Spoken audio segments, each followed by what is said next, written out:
4 a.m. First Fruits. Let me tell you, this Bible study series has been fire. And I say fire because last chapter, God brought down that fire on Mount Carmel. We're currently in 1 Kings 19. Last chapter, in chapter 18, we saw Elijah showing the Baal worshippers who the true God is. We saw evil purged from Israel. We see people bowing their knees to the Lord, switching from Baal to the Lord because they realized they messed up. Finally, the drought is over and God brought down the rain. He made it rain, y'all. 1 Kings chapter 19. Ahab told Jezebel everything that Elijah had done and how he had killed all the prophets with the sword. So Jezebel sent a messenger to Elijah saying, "May the gods punish me and do so severely if I don't make your life like the life of one of them by this time tomorrow."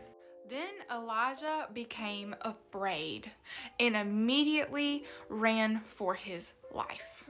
Something amazing just happened. He is coming off from the spiritual high and then is immediately met with a threat to his life and then fear. Elijah has been walking by God's command this entire time. God has been directing all of his steps. And then suddenly in 3, he became afraid and immediately just ran for his life. When he came to Beersheba that belonged to Judah, he left his servant there. Some people believe that this was because he wasn't planning on returning, or some people have commented that they think that maybe this was to spare his life. Verse 4, he went on a day's journey into the wilderness. He sat down under a broom tree and prayed that he might die. He said, "I have had enough. Lord, take my life, for I am no better than my fathers." Then he lay down and slept under a broom tree. Elijah is on an emotional crash right now. And he left his servant right before this crisis. He was alone.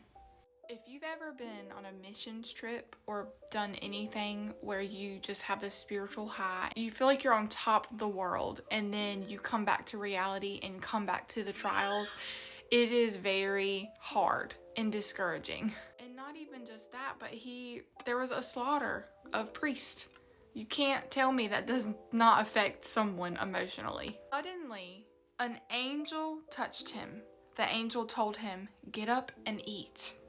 Then he looked, and there at his head was a loaf of bread baked over hot stones and a jug of water. So he ate and drank and lay down again.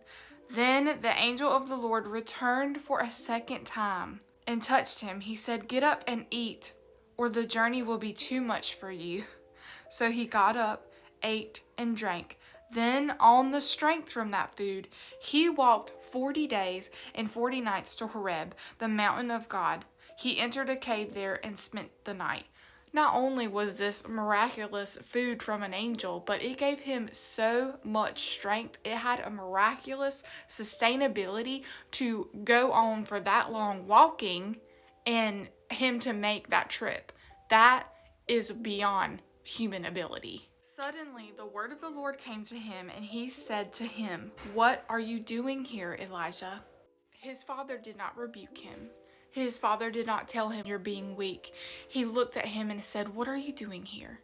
He was asking Elijah for a self-reflection. He wanted Elijah to talk his feelings out.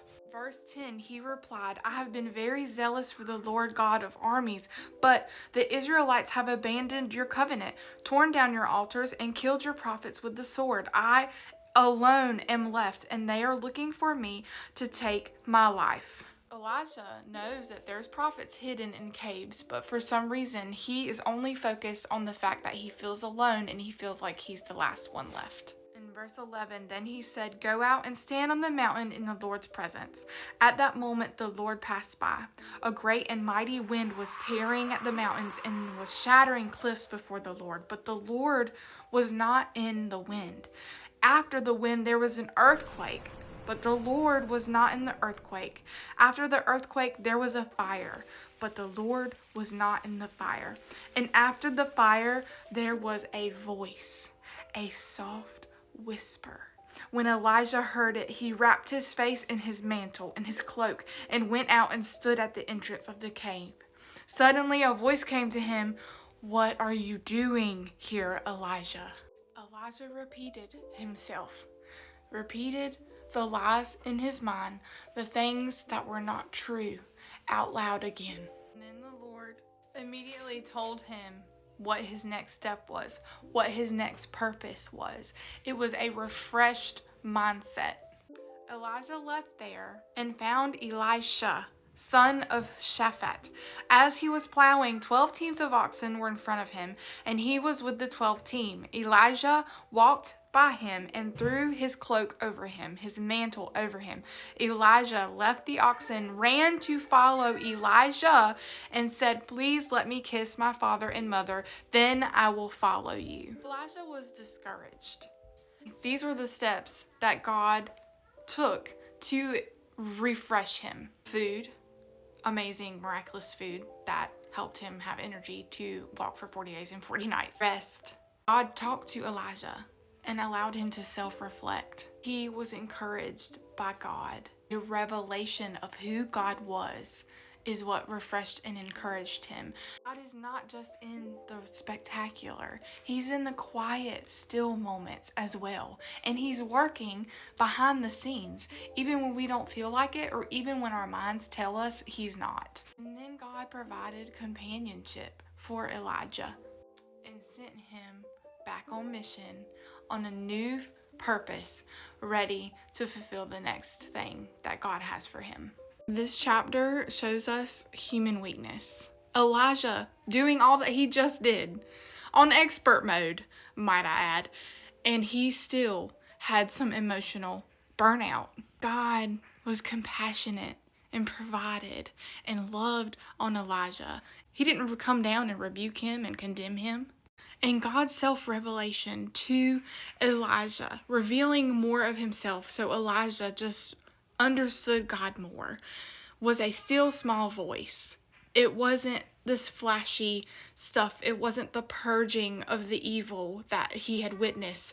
It was the quietness, a reminder to him that I'm in all details, all things, big and small. Elijah needed to know that he listens quietly too. And our experiences can still be God, even if they seem so small and quiet compared to other spectacular experiences. And Elijah had a purpose, and he needed to keep on moving, on mission. And he was committed and ready. He even was ready to pass the torch and train up the other younger generations to do what he does. Thank you so much for watching, and I'll see you all in the next 4 a.m. when we cover chapter 20. And I love you guys, and I hope you feel encouraged today.